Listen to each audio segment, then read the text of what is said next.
Buck, I saw this yesterday. I tweeted it out. I love the number of moms and dads that are standing up at school boards and making really detailed, really fact-based arguments about why their kids shouldn't be wearing masks. And the battleground now has shifted to Northern Virginia, Loudoun County, the Arlington area, for those of you who are familiar with that geography, just across the Potomac from the Washington, D.C. area. Very highly educated, wealthy suburbs of Washington, D.C. Now, data came out. We talked, was it Tuesday? We talked to the Atlantic writer who was so fantastic. She and several other doctors had written a piece saying that masks made no sense in schools. Well, since that article, one of the areas she cited was where I live, Buck. Davidson County, which is Nashville. Williamson County, which is Franklin Brentwood, directly south. Williamson County, you remember, Buck, back in August, I went and made the argument against masks. My kids haven't been masked all year. There hasn't been a mandate. Parents can choose. The data after 6 months, there is virtually no difference between the rate of COVID infection in Davidson County for kids, which mandates masks, and in Williamson County, which allows parents to choose. It's an open and shut case, but 6 months of data is pretty compelling. There's actually a little bit lower rate of COVID in Williamson County, where you don't have a mask requirement, than Davidson. And by the way, parents can still put their kids in masks if they want. There's just no requirement. Isn't it fascinating that we've gone to a point now where they just have to outright ignore all of the data? Yes. We don't even have competing data sets on masking. I think we mostly have competing political ideologies and egos going on here. As we discussed yesterday, people don't want to admit that that the savages like you and me and others like us who have been saying this from the beginning, folks. Yes. We were anti-maskers before being an anti-masker was cool. That we've been right all along. But and we could always explain it, too. I never thought it was some super risky genius maneuver to see through this. It was pretty obvious if you thought about it, if you just pushed away the propaganda. But notice that now that the data sets line up in such a way that they can't even make a case, Clay, and they ignore it. Early on, there were stories or there were analyses saying that masking would bring it down 60%, 80%. You'd be talking about massive reductions in the spread of the virus if only people masked. That turned out to be so entirely untrue that now there are good data sets that somehow show mask mandatory schools have higher rates of COVID than non-mask mandatory schools. This reminds me a little bit of I always like the game, what is the dumbest thing we've had to do during COVID? Because it's tough. There's serious competition on it, right? We know that there's the plastic dividers, though, the plexiglass dividers that they have in restaurants and sometimes they have at stores and stuff. The most recent science on that, when they've done it, suggests that because it disrupts airflows and creates pockets of concentrated air, that it might actually, not a lot, but make COVID spread a little worse. So that's the kind of shift we've had to go through here, where things that people were doing not only didn't help, but might have even made things a little worse. And that's the truth, I think, with masking. My two biggest anger moments in COVID, one, as a parent, when they put crime scene tape on outdoor playgrounds, that legitimately as if there had been a series of murders. A lot of parents know what I'm talking about. They put crime scene tape and closed all of the playgrounds. And then the other one is still going on in many places. I'm going to L.A. this weekend for the Super Bowl. I'll be out in L.A. all next week. Buck, you're in New York City.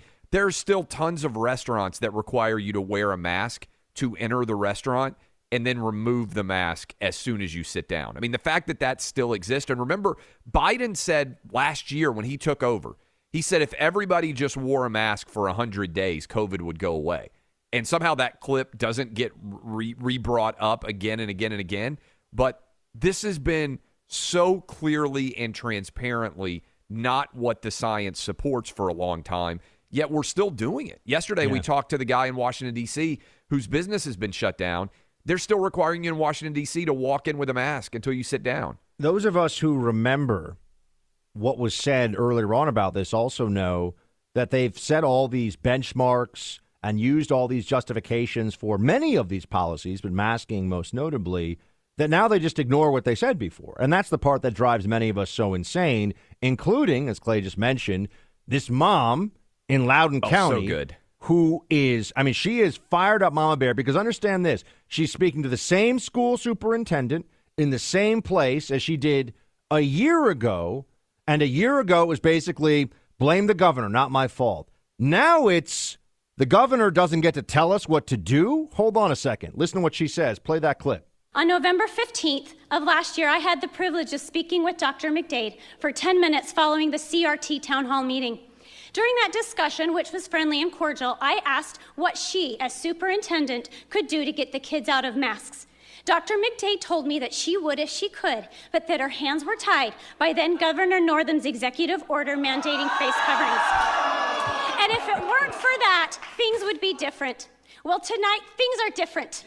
And I'd like to ask you, Dr. McDade, tonight, what has changed? And what do you plan on doing now that your hands are untied? I'm asking all of you to step up the way other leaders who have and are ending COVID restrictions by the day. When will you? What will it take? You are on the losing side of history, and it's time to make that right before these children now. I'm doing backflips in here. Oh, Buck, I think this is Prince William County. At least that's what it says in our rundown. Somewhere in the Virginia northern area, my understanding. That mom, we need to get her name to give her credit. You need to watch all 3 minutes. Did you watch all 3 minutes? She got 3 minutes to speak. I tweeted this clip out, and I retweeted it again this morning. Only had 3 minutes. Maybe the best, I got some jokes I could make. 3 minutes of work that I have seen in a long time, all right? She completely destroyed the arguments that have been laid out about why kids need to wear masks, factually, passionately, scientifically.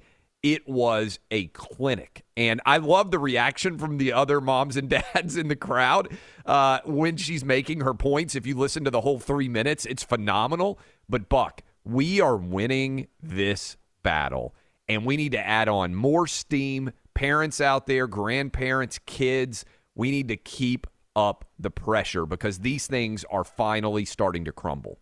You don't have to be a scientist to understand. You don't have to be a doctor to understand what's going on here, everybody. You all understand this. You're sitting here hanging out with me and Clay. You know exactly what's going on because just like I've said before, when I was spent some time working with law enforcement, the NYPD, some of the old grizzled veterans would say, you just look for the lie. That's all you got. You look for the lie. Because why is someone lying to you? There's never a good reason, really. Or if there is some reason, you got to find out what it is. You look for the lie.